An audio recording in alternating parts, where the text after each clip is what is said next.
할렐루야. 올해 마지막 주일 예배에 오신 여러분들을 주님 이름으로 진심으로 환영하며 축복합니다. 여러분 완주하셨습니다. 우리가 소시적에 학교에 다닐 때 졸업할 때 제일 값진 상이 무엇입니까? 바로 개근상입니다. 여러분 52주 동안에 개근하시느라 정말 수고 많이 하셨습니다. 하나님이 기뻐하십니다. 한번 따라 하십시다. 잊고 붙잡고 달리며 기억하자. 오늘 본문의 4가지 대지로 우리가 나누게 됩니다. 옛날에 작심삼일이라는 말이 있습니다. 사람들은 해마다 새로운 계획을 늘 세우지만은 대부분 얼마 가지 못하고 중도에 포기합니다. 정도의 차이는 있지만은 연말이 되면은 늘 또다시 새로운 계획을 세우고 또 작심삼일로 끝나고 하는 일들을 되풀이하게 됩니다. 해마다 그래서 연말이 되면은 느끼는 것이 결론적으로 내 힘으로는 안 됩니다. 내 마음과 결심으로는 안 됩니다. 내 안에 부어주시는 주님의 말씀이라야 된다는 거예요. 내 안에 심겨진 주님의 계획과 성령을 통해서 부어주시는 거룩한 열정, 주님의 열심이라야 된다는 것입니다. 그래서 오늘 마지막 주일에 주시는 이 말씀으로 저물어가는 해를 마무리하고 새 해를 우리는 맞이해야 될 것입니다. 본문은 먼저 우리에게 말씀합니다. 잊어버리라 말씀합니다. 본문 빌립보서 3장 13절입니다. 형제들아, 나는 아직 내가 잡은 줄로 여기지 아니하고 오직 한 일, 즉 뒤에 있는 것은 잊어버리고 합니다. 뒤에 있는 일은요, 잊어버려야 하는 일이다 말씀하는 것입니다. 나는 늘 뒤에 있는 것을 잊어버리려고 노력한다. 아니, 잊어버린다 라고 지금 사도 바울은 고백하고 있는 것입니다. 왜 그렇게 하느냐? 앞에 있는 것을 붙잡기 위해서다 말씀합니다. 디모데후서 2장 5절과 6절에 보면은 사도 바울은 우리의 신앙을 스포츠 경기와 농사 짓는 농부에 비유하고 있습니다. 경기하는 자가 법대로 하지 아니하면 승리자의 관을 얻지 못할 것이며 수고하는 농부가 곡식을 먼저 받는 것이 마땅하니라 합니다. 우리 신앙의 인생은 스포츠 경주와 같고 또 농사 짓는 농부와 같다는 것입니다. 경주하는 자에게는 달려가는 분명한 방향이 있습니다. 목표가 있습니다. 마찬가지로 농사하는 자에게도 수고하면서 바라보는 분명한 열매가 있습니다. 그것을 붙잡기 위해서 어떻게 해야 하느냐? 가장 중요한 것이 과거를 놓아야 한다는 것입니다. 그런데 내 힘으로는 안 됩니다. 내 마음으로는 안 됩니다. 주님의 마음이라야 합니다. 보혈의 능력이라야 합니다. 여러분, 신앙의 승리자가 결국은 누구일까요? 잊을 것을 잘 잊는 자가 신앙의 승리자가 되는 것입니다. 과거에 잊어야 될 것에 발목 잡히지 아니하고 잘 잊고 내딛고 잘하고 잘 용서해주고 잘 용납해주는 자가요, 결국 자기가 비워진 만큼 깨어진 만큼 그 심령에 하나님의 사랑이 임하고 능력이 임해서 하나님을 나를 이루어간다는 것입니다. 그래서 저는 잊는 것도 은사다 이렇게 생각하고 있습니다. 잊어야 할 것을 잘 잊을 수 있는 사람은요, 언제나 새로운 마음과 새로운 영으로 말씀 가운데요, 거룩한 도전으로 살아갈 수 있습니다. 새로운 목표를 향해 나아갈 수 있다라는 것입니다. 이 시간 지난 한 해를 되돌아볼 때 정말 다사다난한 한 해였습니다. 우리가 달려왔던 일들, 수고했던 일들을 보면은 때로는 아쉽고 때로는 아파했던 일도 많았고 주님의 은혜로 결실을 맺었던 일도 많았습니다. 이 시간 그 중에서 우리를 아프게 했고 정말 잊어야 하는 것들 주님의 십자가 앞에 나가서 다 내려놓는 이 시간 될 수 있기를 주님 이름으로 간절히 축복합니다. 내 힘으로는 안 됩니다. 이 시간 말씀을 듣는 가운데 성령이 들을 길을 열어주셔서 또한 성령의 능력이 저와 여러분들에게 임해서 저 십자가 앞에 나가서 모든 것들이 다 내려놓아지는 그런 은혜가 임하는 이 시간 되시기를 주님 이름으로 간절히 축복하는 것입니다. 두 번째로 붙잡으라 말씀하십니다. 본문 14절입니다. 표대를 향하여 그리스도 예수 안에서 하나님이 위에서 부르신 부름의 상을 위하여 달려가노라 말씀합니다. 무엇을 붙잡느냐? 앞에 있는 표대를 붙잡으라 말씀합니다. 붙잡는 게 여기서 나의 표대가 아닙니다. 주님의 표대입니다. 저와 여러분들을 위해서 주님이 새해에 설정해 놓으시고 예비해 놓으신 주님의 표대여야 하고 주님의 계획이어야 한다는 것입니다. 이제 이 한 해도 한 주밖에 남지 않았습니다. 여러분, 이 한 주를 어떻게 보내야 될까요? 기도로 보내야 될 것입니다. 새해에 저와 여러분들을 위해서 예배해 놓으신 그 주님의 표대가 무엇입니까?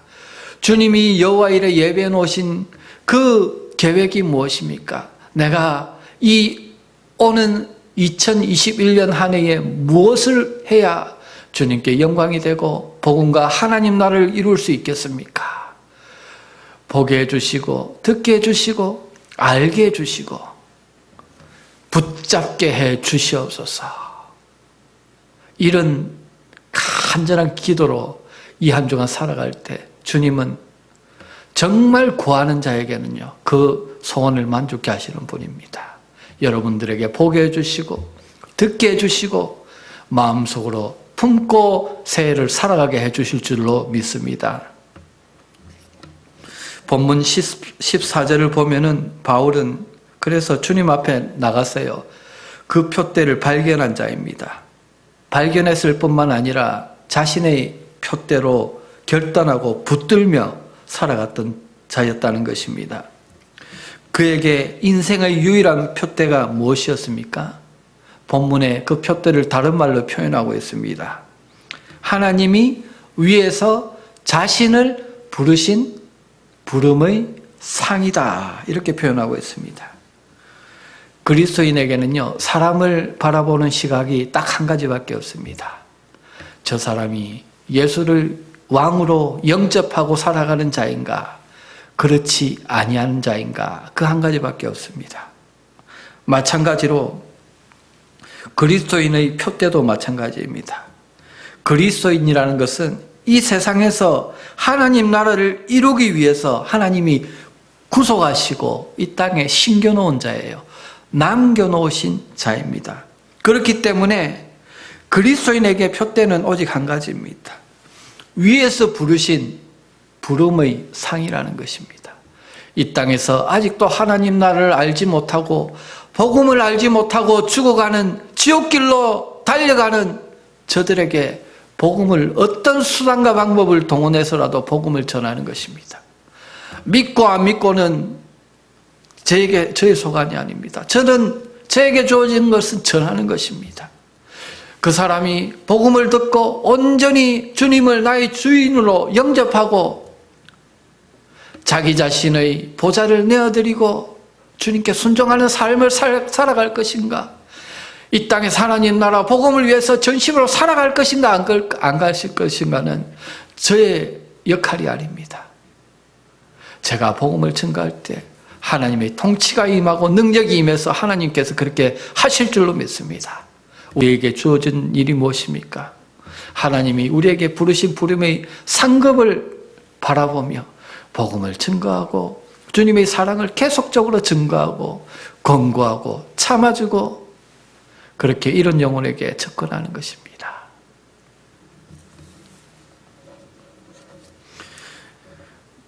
이 말씀을 통해서 여러분 이 한 해 동안에 우리가 무엇을 표토로 해서 무엇을 바라보며 이 한 해를 살아왔고 우리의 대부분 시간들을 보냈고 물질을 사용했으며 내 마음과 삶 속에 채우며 걸어왔는지 한번 되돌아보는 은혜가 있기를 원합니다. 그리고 그런 삶을 통해서 이루어놓은 열매가 무엇인지 한번 돌아보는 은혜가 있기를 원합니다.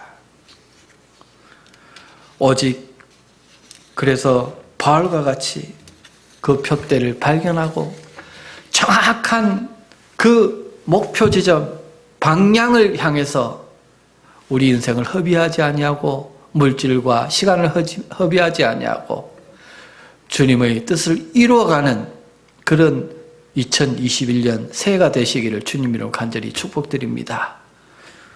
세 번째로 주님은 달려가라 말씀하십니다.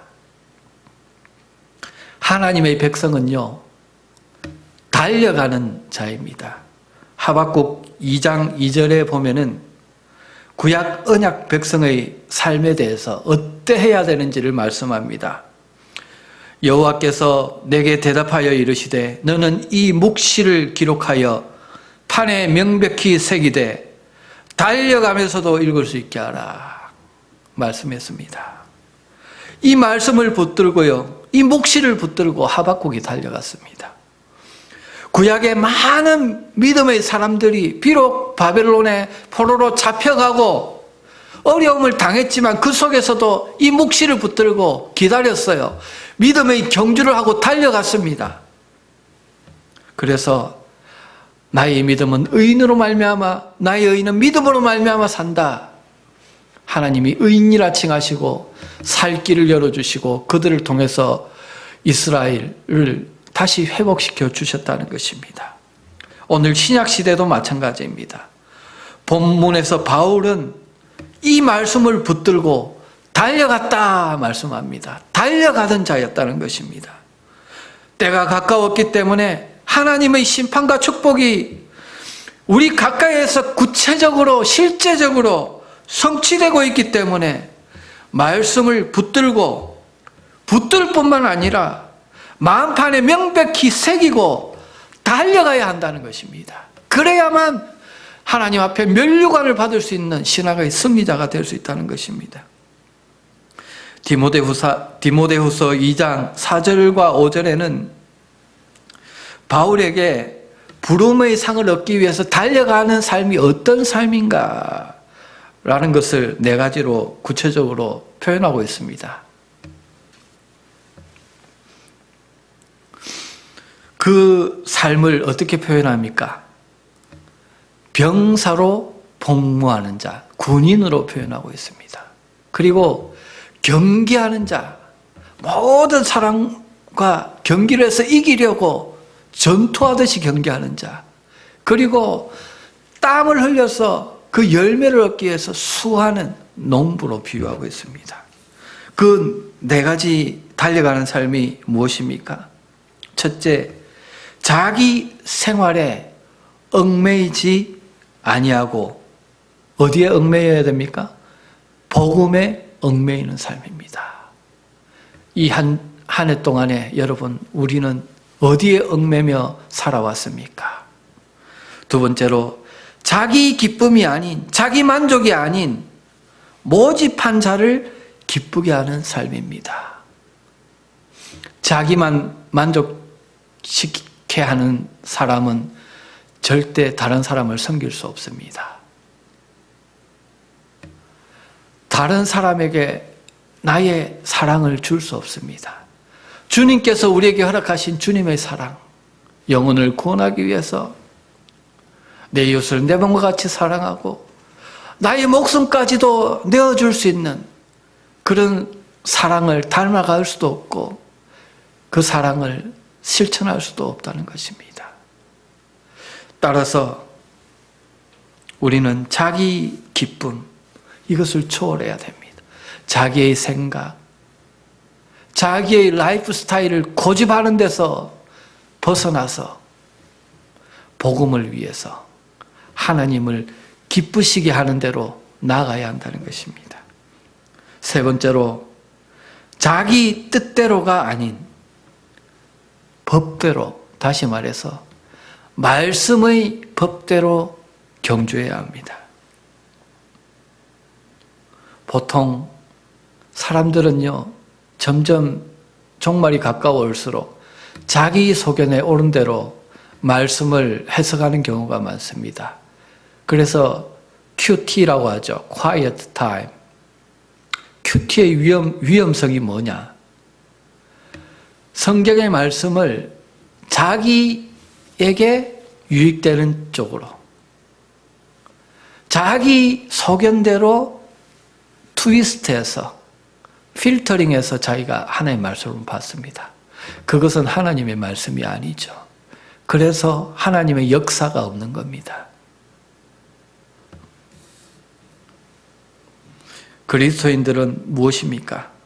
경주하는 자이고 법대로 하나님의 말씀을 그대로 나의 생각에 안 맞을지라도, 나의 계산과 전혀 다르고 나의 이성에 전혀 안 맞을지라도 말씀 그대로 순종하며 달려갈 때에 비록 그 말씀이 가리키는 곳이 나의 생명을 위협케 하는 일이고 나에게 손해가 오는 일을 같이 보여도 그 길에 말씀에 순종하며 나갈 때에 하나님의 생명의 역사를 보게 되는 것입니다. 분명히 하나님의 생명의 역사를 보게 될 줄로 믿습니다.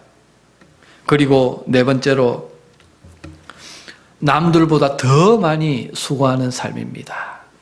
사도행전 마지막 장에 보면은 바울은 그렇게 고백하죠. 바울의 삶을 통해서 이야기하죠. 받는 것보다 주는 것이 복이 있느니라 라고 말씀하고 있습니다. 바로 하나님 나라를 위해서 사도행전 29장을 계속적으로 써가는 삶은 어떤 삶이냐? 주는 삶입니다. 수고하는 삶입니다. 남들보다 더 많이 수고하는 삶입니다. 예수님이 우리에게 그리하셨듯이 우리의 물질뿐만 아니라 시간뿐만 아니라 우리의 생명을 요구하시면 생명까지도 온전히 올려드리며 주님 앞에 달려가는 삶이라는 것입니다. 그리고 이 세 가지 잊어버리고 붙잡고 달려가는 삶을 살면서 잊지 말아야 될 것이 무엇이냐? 꼭 기억해야 될 것이 무엇이냐? 바로 하나님의 은혜입니다. 사도 바울은 고린도전서 15장 10절로 11절에 이렇게 고백합니다. 그러나 내가 나된 것은 하나님의 은혜로 된 것이니 내게 주신 그의 은혜가 헛되지 아니하여 내가 모든 사도보다 더 많이 수고하였으나 내가 한 것이 아니요 오직 나와 함께 하신 하나님의 은혜로다.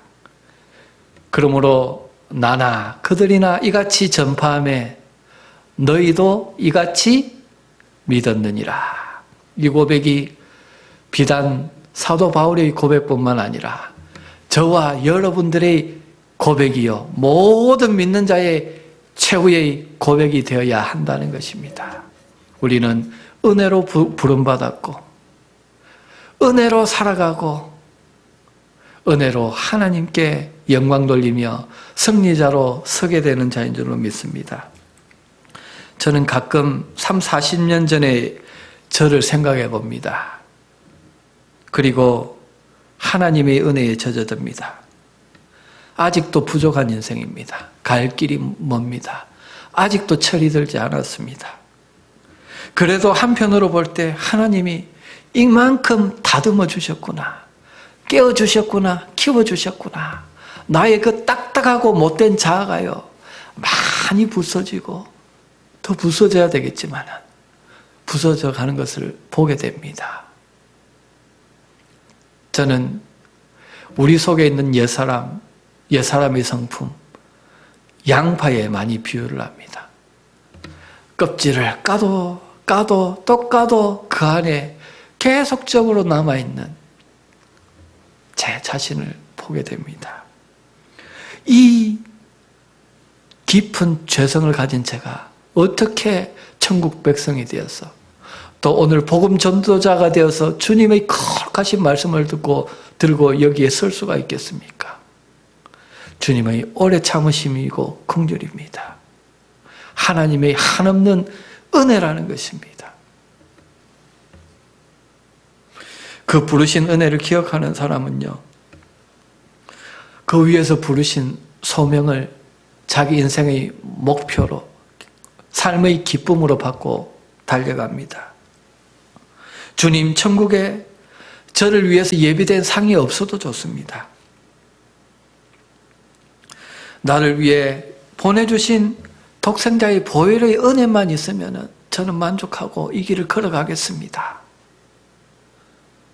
그게 저의 기쁨입니다. 오직 주님이 함께 하시면 됩니다.